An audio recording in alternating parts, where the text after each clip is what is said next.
Medieval peasants lived longer and healthier lives than we think, despite having zero access to modern medicine. Their secret weapon? 10 powerful plants that most people today kill with weed killers, completely unaware they're destroying natural medicine cabinets worth thousands of dollars.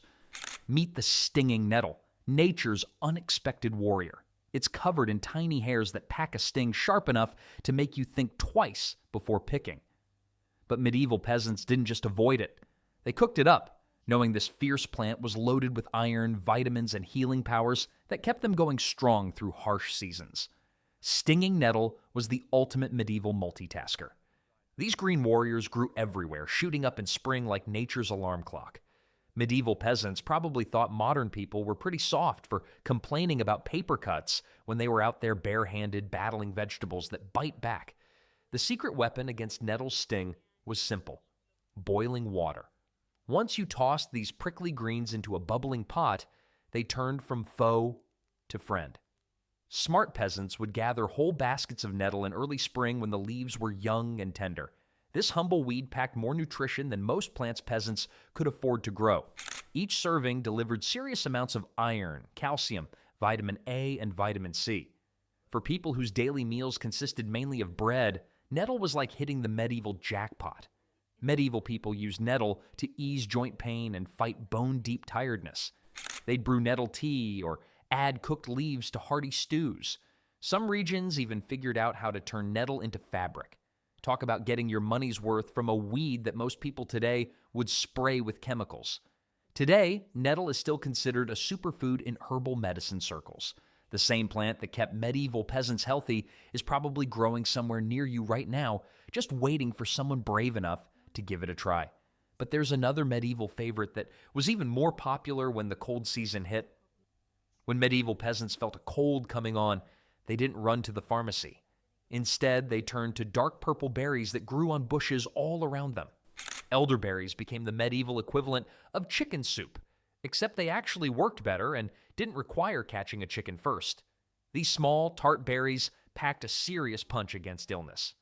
Medieval families would spend late summer picking clusters of elderberries, their fingers turning purple from the juice. The berries were too sour to eat fresh, but once cooked into syrups, they became liquid gold for fighting sickness. Smart peasant families made elderberry syrup every year before winter. They'd simmer the berries with honey, creating thick, dark syrup that kept for months. When someone started sniffling, out came the elderberry medicine. Medieval peasants were basically doing what expensive cold medicines try to do today, but they were doing it centuries before anyone figured out what a virus even was. Studies now show that elderberries can actually shorten cold symptoms by several days. The vitamin C in elderberries was especially important during medieval winters. Scurvy was a real threat when fresh fruits disappeared. Elderberry syrup helped people avoid the bleeding gums and weakness of vitamin C deficiency. The only tricky part was making sure you picked the right ones. Getting this wrong was like playing medieval Russian roulette, but with berries. Medieval peasants had to learn the difference between safe elderberries and similar-looking berries that could make you sick. It's funny how something that used to be completely free has become a premium health product. Modern elderberry supplements are now sold everywhere as expensive immune boosters. While elderberries helped medieval people stay healthy above ground, there was another powerful plant they dug up from beneath their feet. Medieval peasants were excellent at finding food where modern people wouldn't think to look. While we walked past perfectly good plants, they were digging up dinner from underground. Burdock root was one of their favorite buried treasures. This wasn't your typical root vegetable you could pull up with your hands. Burdock roots grew deep and thick, sometimes reaching down 2 feet. They were basically doing CrossFit centuries before anyone called it that, except their reward was dinner instead of a gym selfie. These long, brown roots looked unremarkable when first pulled from the ground, but once cleaned and prepared, burdock root added hearty flavor and serious nutrition to peasant meals. Medieval cooks discovered that burdock root worked perfectly in broths and stews. The root would simmer for hours, releasing earthy flavor and becoming tender. When meat was scarce, burdock root helped make vegetable stews more satisfying. What medieval people didn't know was they were eating a powerhouse of beneficial compounds. Burdock root contains inulin, a special fiber that feeds good bacteria in your digestive system. Medieval peasants were accidentally taking care of their gut health centuries before anyone understood what gut bacteria were. The plant was like a medieval Swiss Army knife, except instead of tiny scissors, it had roots, leaves, and seeds that could solve different problems. Medieval healers used burdock root for blood purification, noticing that people who ate it regularly had fewer skin problems. One of the best things about burdock was that it grew like a weed, which technically it was. Medieval peasants could find burdock growing in waste areas, along paths, and near buildings without any care. Modern Asian cuisine still use burdock root regularly. The same root that medieval peasants dug from roadside ditches is now packaged and sold as a premium health product. While burdock root helped medieval peasants stay healthy from the inside out, there was another root vegetable that painted their world brilliant red. Long before energy drinks existed, medieval peasants had discovered their own natural performance booster growing in their gardens. Beetroot was the original pre-workout supplement, except it came from the ground and turned everything it touched brilliant red. Their hands, cutting boards, and probably half their kitchen would end up looking like a crime scene every time they prepared beets. But the results were worth the colorful mess. Medieval peasants noticed that people who ate beetroot regularly seemed to have more energy and stamina for physical work. They didn't understand the science, but they were observing the effects of natural nitrates that improve blood flow and oxygen delivery. Medieval peasants were basically doing performance nutrition centuries before sports science existed. Modern athletes now spend serious money on beetroot supplements. The same compounds that help medieval peasants work longer are now used by marathon runners. The iron content in beetroot was especially important for medieval people, particularly women who were often iron deficient. Beetroot helped fight anemia and supported healthy blood production. Medieval families learned that beetroot was one of the best vegetables for winter storage. The roots kept well in cool root cellars, maintaining nutrition and flavor for months. The only downside to eating lots of beetroot was that it could turn your urine pink or red, which probably caused quite a few medieval health scares before people figured out the connection. Growing beetroot was relatively easy compared to other crops. The plants were hardy and could tolerate cooler weather. Medieval peasants probably considered beetroot their version of candy, which says something about how different their treat expectations were from ours. Modern research has confirmed what medieval peasants observed about beetroot's performance benefits. Studies show beetroot can improve athletic performance, lower blood pressure, and support heart health. While beetroot added color and energy to medieval meals, there was another plant that brought both nutrition and wine to peasant tables. What modern homeowners spend money trying to eliminate from their lawns, medieval peasants considered a grocery store growing outside their door. If dandelions were people, they'd be the kind of friend who always shows up when you need them most, except they also happen to be really good for you. Medieval peasants used every part of the dandelion plant. The bright yellow flowers that modern people see as weeds were valuable ingredients. The leaves provided fresh greens when other vegetables were scarce. The roots could be dug up and used throughout the year. Fresh dandelion leaves were eaten raw in spring when young and tender. The slightly bitter taste added variety to monotonous diets.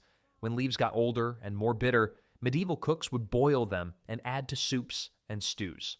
Medieval peasants were getting serious nutrition from what we now pay landscapers to remove from our yards. Dandelion leaves are loaded with vitamin K, vitamin A, calcium, and antioxidants that support bone health and vision. Medieval people would dig up dandelion roots, clean them, and roast them over fires until dark brown. These roasted roots could be ground up and brewed like coffee, creating a bitter but warming drink. It was basically the original alternative coffee, except it grew for free in every field instead of costing $5 at a specialty shop. Medieval families also turned dandelion flowers into wine and syrup. The yellow petals were collected in large quantities, usually by children, then fermented into mildly alcoholic wine or cooked into golden syrup. The best thing about dandelions was that they were basically indestructible. They grew in poor soil, survived drought, came back after being cut, and spread naturally without help. They're probably the most democratic plant on earth, growing equally well for rich and poor. Modern health food stores now sell dandelion supplements and teas for liver support and detoxification. While dandelions provided year-round nutrition in various forms, Medieval peasants had another vegetable that became their winter survival strategy. When medieval peasants needed a vegetable that could outlast winter and keep them healthy during the coldest months, they turned to cabbage. Cabbage was basically the medieval equivalent of a reliable old truck that starts every morning, except instead of transportation, it provided nutrition when nothing else would. Fresh cabbage was valuable during growing season, but its real magic happened through fermentation. Making sauerkraut turned ordinary cabbage into a winter superfood that could last for months in storage. Medieval families would harvest cabbage in late fall, then spend days shredding it and packing it into containers with salt. Medieval peasants were basically running sophisticated microbiology labs in their kitchens, except they had no idea they were doing science. The vitamin C in both fresh and fermented cabbage was a literal lifesaver during medieval winters. Scurvy was a real threat when people went months without fresh fruits or vegetables. Cabbage provided the vitamin C needed to prevent bleeding gums, weakness, and death.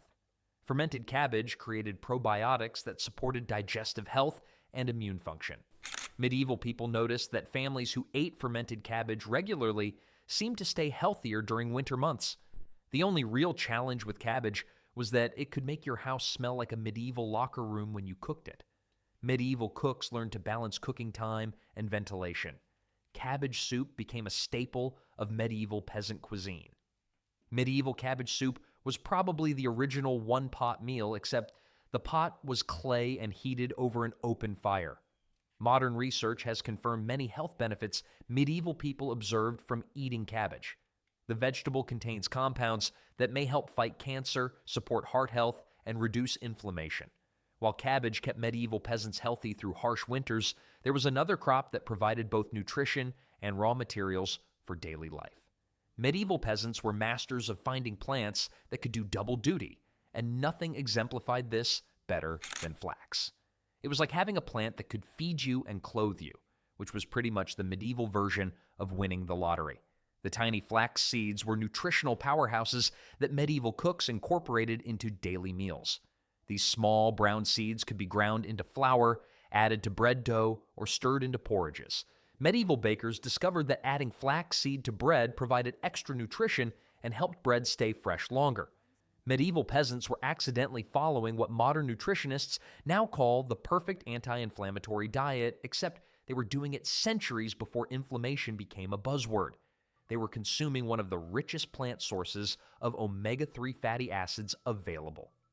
Flaxseed was incredibly high in fiber, with just 1 tablespoon containing nearly 3 grams. This helped medieval people maintain healthy digestion despite diets heavy in grains. Medieval women particularly benefited as the seeds contained compounds that help balance hormones. Processing flax into linen fabric was labor-intensive work that probably made modern people's complaints about doing laundry seem pretty silly. The flax stalks had to be soaked, beaten, combed, and spun before weaving into cloth.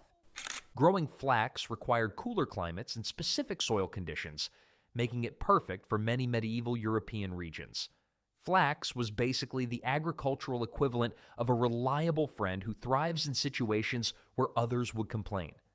The dual-purpose nature of flax made it especially valuable for peasant families with limited land. A single crop could provide both nutritional and practical benefits, maximizing return on precious garden space.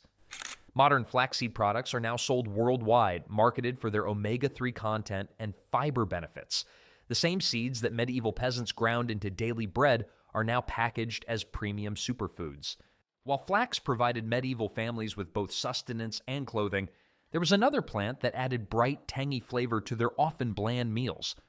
Medieval peasant meals could be pretty bland affairs, consisting mainly of bread, porridge, and whatever vegetables could be stretched into filling portions.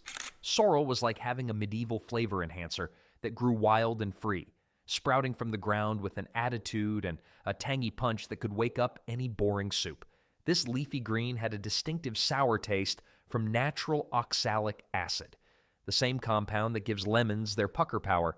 Medieval cooks learned that just a handful of sorrel leaves could brighten up an entire pot of dreary vegetable soup.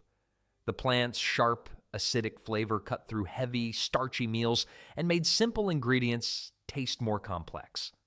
Fresh sorrel leaves were tender enough to eat raw when young, perfect for simple salads or eating straight from the plant when peasants needed a quick snack while working in the fields. Sorrel soup was probably the closest thing medieval peasants had to fast food, except it was actually good for you and didn't come with a side of regret. The vitamin C content in sorrel was substantial, helping medieval people avoid scurvy during months when other sources were unavailable. Unlike some vitamin C sources that required special preparation, sorrel could be eaten fresh whenever it was growing. Sorrel also provided fiber and potassium, supporting digestive health and proper muscle function for people doing physical labor all day. It was basically the gift that kept on giving, like a reliable friend who shows up every spring without needing an invitation. What made sorrel especially valuable was its growing habits as a perennial that came back year after year without replanting. Medieval gardeners appreciated that sorrel could grow in poor soil where other plants struggled. The plant produced leaves continuously throughout the growing season, allowing families to harvest fresh sorrel regularly rather than waiting for a single large harvest. This steady production meant sorrel could provide ongoing flavor enhancement for meals over many months. Medieval French cooks were basically doing what modern chefs charge extra for, except they were using weeds from their backyard instead of exotic ingredients flown in from distant countries. French medieval cuisine made particularly good use of sorrel, developing recipes that are still popular today. Medieval kids were basically eating nature's sour candy, except it was actually nutritious. Children often enjoyed eating sorrel leaves straight from the plant because of their interesting sour taste. Modern restaurants now feature sorrel in upscale dishes. The same wild plant that medieval peasants gathered from fields is now considered a gourmet ingredient. While sorrel added bright flavor to medieval meals, peasants needed something more substantial to provide lasting energy for their demanding physical work. When medieval peasants needed a grain that could power them through long days of backbreaking work, they turned to one of humanity's oldest and most reliable crops. If grains were people, wheat would be the popular kid everyone talks about, but barley would be the steady friend who always shows up when you need help moving. Medieval peasants grew barley because it could handle tough conditions that would make other grains give up. Poor soil, unpredictable weather, and less than perfect farming tools were no match for hardy barley plants. This reliability was crucial for families who couldn't afford crop failures. Medieval peasants were basically eating the original slow-release energy food, except it came from fields instead of sports nutrition companies. Barley provided lasting energy with high fiber content that helped people feel satisfied longer and maintained steady blood sugar levels throughout long working days. Medieval cooks used barley in countless ways, with porridge being most common. Barley porridge was heartier and more filling than other grain porridges, providing substantial nutrition that could sustain people through hours of physical labor. The real magic of barley happened when medieval brewers figured out how to turn it into beer, which was probably one of humanity's greatest discoveries after fire and the wheel. Medieval beer was often safer to drink than water and provided calories and nutrition that helped sustain people through difficult times. Barley stews were perfect for stretching small amounts of meat or vegetables into filling meals for large families. The grain would absorb flavors from other ingredients while adding its own nutty taste and substantial texture. The beta-glucan fiber in barley provided benefits that medieval people could observe even if they couldn't explain the science. People who ate barley regularly seemed to have better digestive health and more stable energy levels. Modern research has confirmed that beta-glucan helps lower cholesterol and supports heart health. Medieval pantries were basically grain storage facilities, and barley was one of the most reliable residents. The grain could be dried and stored for months without spoiling, providing food security through winter and early spring when fresh crops weren't available. Medieval healers used barley water as a remedy for various ailments. This involved boiling barley in water to create a nutritious drink that was easy to digest and helpful for people recovering from illness. Modern barley production continues worldwide, with the grain still valued for brewing, animal feed, and human consumption. The same grain that medieval peasants turned into essential nutrition continues to be central to beer production today. While barley provided steady energy and reliable nutrition, medieval peasants had discovered another plant that offered even more nutritional value than most cultivated vegetables. Medieval peasants had a secret weapon in their fight against hunger and malnutrition, hiding in plain sight next to their cultivated crops. This humble weed was basically nature's way of saying that sometimes the best things in life really are free. You just have to know where to look. What made lamb's quarters extraordinary wasn't just that it grew everywhere without help. This wild green was actually more nutritious than most vegetables medieval peasants were working hard to cultivate. Pound for pound, lamb's quarters contained more iron, calcium, protein, and vitamin A than spinach. The plant was basically the medieval equivalent of a vegetable that came with its own instruction manual written in the language of common sense. Medieval families discovered that lamb's quarters could be eaten both raw and cooked, giving them flexibility in meal preparation. The iron content was particularly important for medieval people, especially women and children who were often iron deficient. This wild green provided more bioavailable iron than many other plant sources, helping prevent fatigue and weakness. The protein content was surprisingly high for a leafy green, which would have shocked medieval peasants if they'd known they were getting protein from what they considered a weed. Medieval cooks learned that lamb's quarters seeds were also edible and nutritious, similar to quinoa. What medieval peasants appreciated most was lamb's quarters' reliability during crop failure or food scarcity. When carefully tended vegetables failed due to weather or disease, lamb's quarters would still be growing strong in disturbed soil. Lamb's quarters was basically the ultimate survivor plant, showing up wherever humans had been and offering free nutrition to anyone smart enough to recognize its value. The same weed that most people spray with herbicides turns out to be more nutritious than expensive organic greens they buy at specialty stores.